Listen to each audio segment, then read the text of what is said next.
everybody, Calm back here, and a happy new year to you all. It's the 2nd of January 2022, I had to think about that. So as you're getting older you have to think what year it is, doesn't it? This is my first video recording of this year, although I have got another video to upload possibly before it, about the dreaded E10 petrol.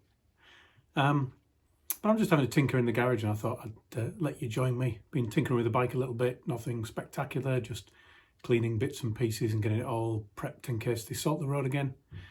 But also, I'm going to tinker with something else. I decided to indulge myself over Christmas, buy myself my own little Christmas present, and I need to now set that up. Let me show you. This is not my Christmas present to myself. This is my old helmet. I've had it about 2.5 years, the little Shark, bought after we got knocked off the Honda. And that's my setup, got a microphone hidden away in there, Drift Ghost S on the side, and that's kind of where the target of my present was.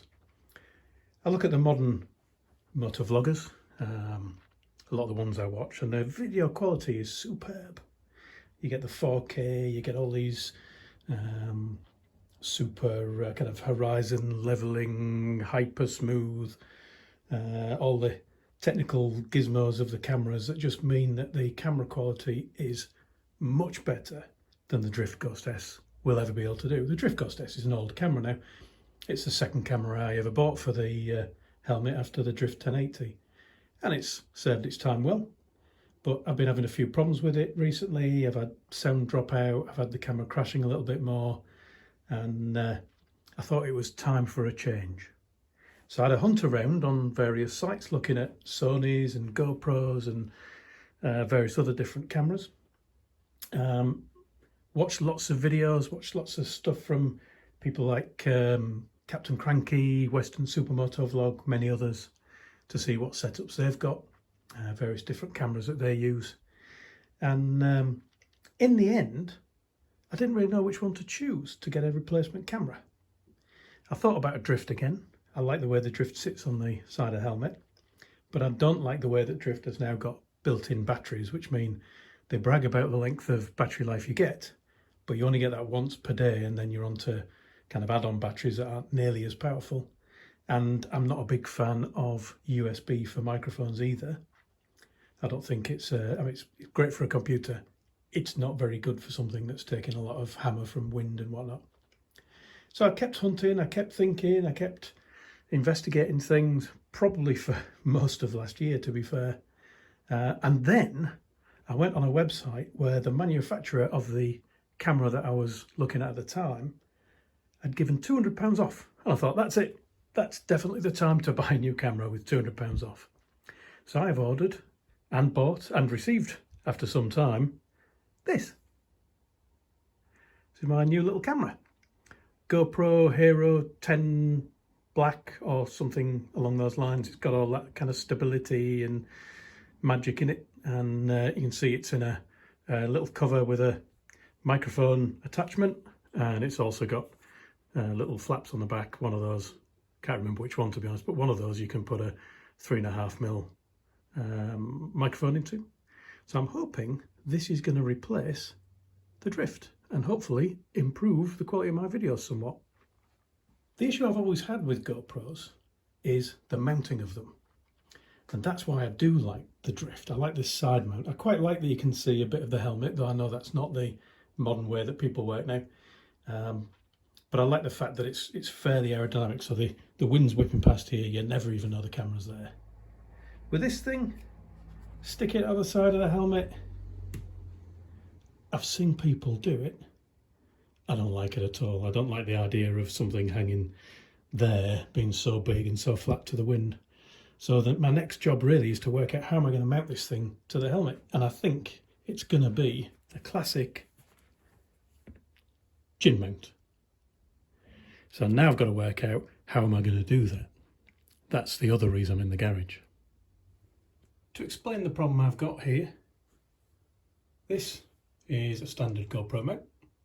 So you clip your camera mount into there and attach it to the camera, and you can get various arms and whatnot. But this is the standard mount that you would use to stick something onto your helmet.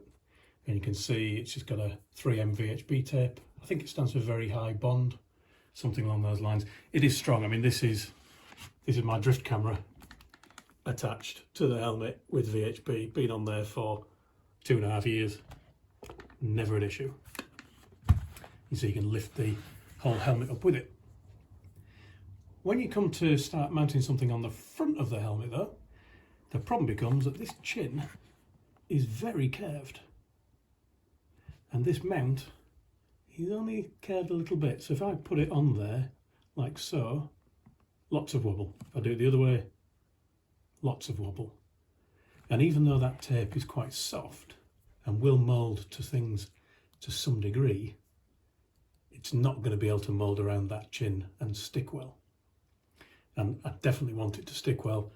Even though I got a couple of £100 off, dropping this camera would be a very expensive affair. What I thought I would try and do is use a bit of this stuff. Milliput, got a black one.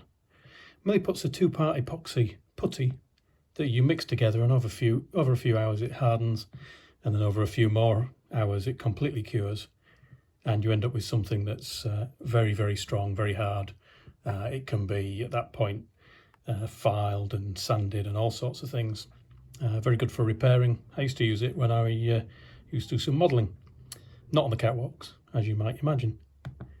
Now, the manufacturers say on here that Milliput, as it says there, it's a versatile epoxy putty, highly adhesive to most materials. And once it's cured, you can machine it, drill it, tap it, turn it, file it, sandpaper it, paint it, pretty much do what you want with it. It's going to be a solid piece of stuff. My concern is that if I stick that directly onto my helmet, it would make a great mould to stick the mould onto, the mount onto, I should say. And it should fill up that curve perfectly to both the mount and the helmet. Hopefully give me the absolute perfect mount for the new camera. The concern I have is, what if it's not adhesive enough? And what happens is it half sticks and the camera falls off, or it sticks a little bit better than that and it starts to fall off and damages the helmet, something like that, or doesn't stick at all and it's just a complete waste of time. So I thought, before I do anything with the helmet and take that chance, I'm just going to have a quick play with it, and I'm going to try and stick a couple of pieces of plastic together, find out how strong it is, and I thought I'd share this with you in case anyone else has the same idea.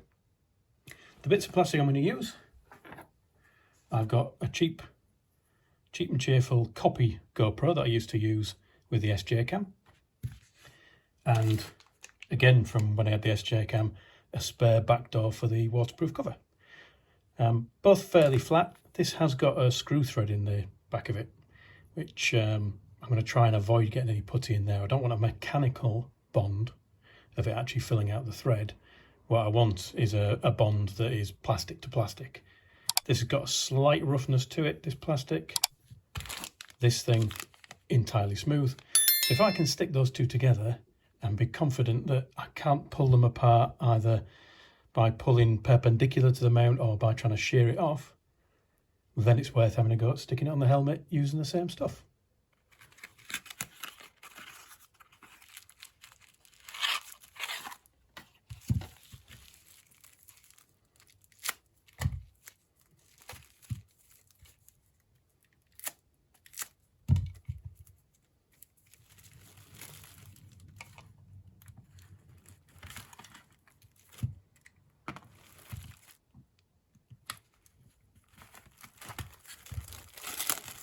Basically, two similarly sized pieces of the putty, and I'm just going to mix those together.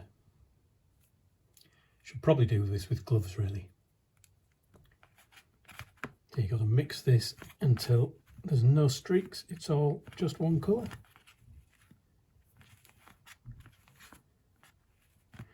A lot of people use Sugru for this, which is another option. The only problem I have with Sugru is, with it being one part, as I understand it, it's not like an epoxy, whereas a chemical reaction, it actually just goes off in the air, which means if it's going off in the air and you open it and don't use it all, you waste it. Whereas this will go hard, these won't. And in theory, these should last for a very, very long time. And I can use it for all sorts of things. And this stuff, because it doesn't need air to go off, you can actually use it underwater. Though I'm not planning on putting my helmet underwater to attach a camera to it. I think that's fairly uniform now. Almost uniform with my fingers. So I'm going to do this clear piece of plastic and this bit of black stuff. I'm just going to try and stick that to there.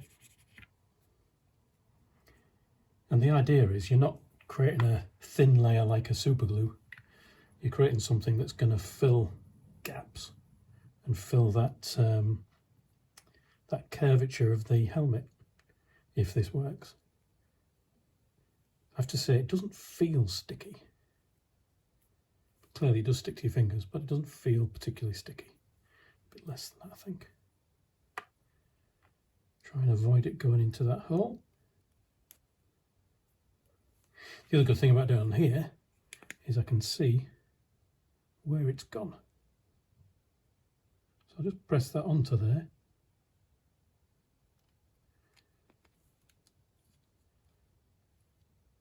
And I've not covered the entire thing. You can see there's some air bubbles there, but I'm actually happy with that. I think I shall leave it like that on purpose because that should give less strength. And if less strength is enough, then I'll be happy.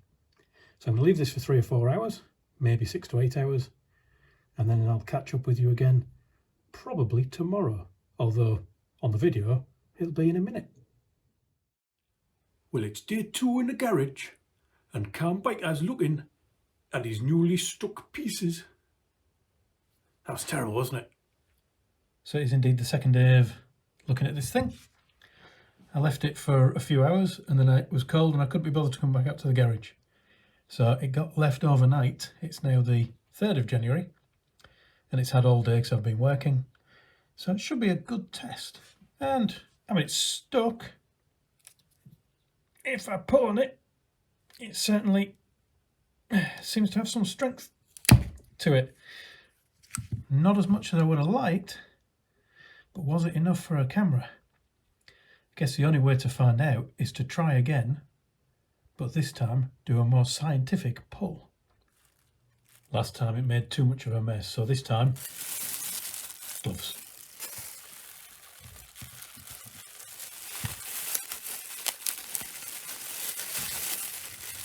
Different gloves.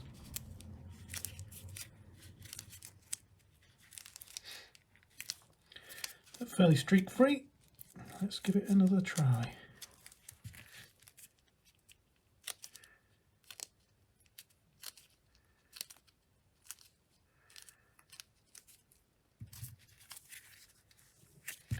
Tell you what, I'll give it a bit of a wipe over on one side at least.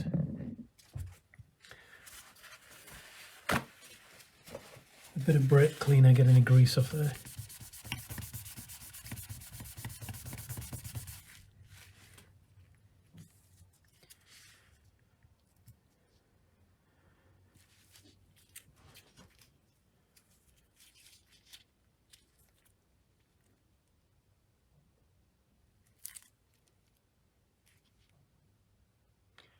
We'll try this again tomorrow. Well, it's day 3, another 24 hours have passed. This is now stuck again. I'm going to do a bit more of a scientific test this time to see how much of a strain it can actually take. And I'm going to go in that direction, I think, because when mounted on the helmet, it's going to be mainly a downwards force, isn't it? So let's find out how much strain it'll take.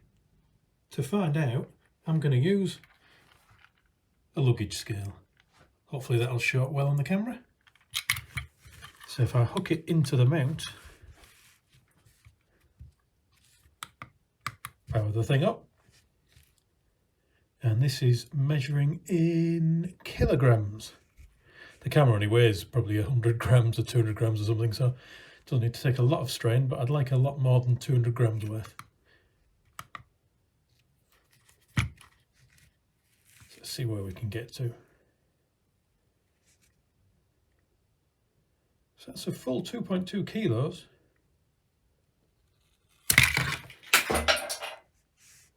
I think that was about 3.2 kilos when it finally gave up, but I'll check back on the camera and put a freeze frame in. If it is over 3 kilos, I think we'll be okay. For comparison, let's see what the camera weighs.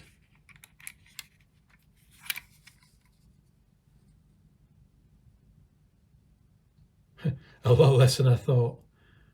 Is that 35 grams? That seems awfully light, doesn't it? Now, whether or not this thing actually weighs 35 grams or a bit more than that, I don't really know.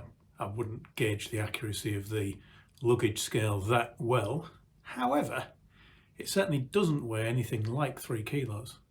So I need to give it a bit more thought, but Milliput is looking like it could be a possibility. Give it a bit more thought and I'll maybe come back with a part 2. Thanks for watching, everyone. Ride safe, and I'll talk to you all again soon.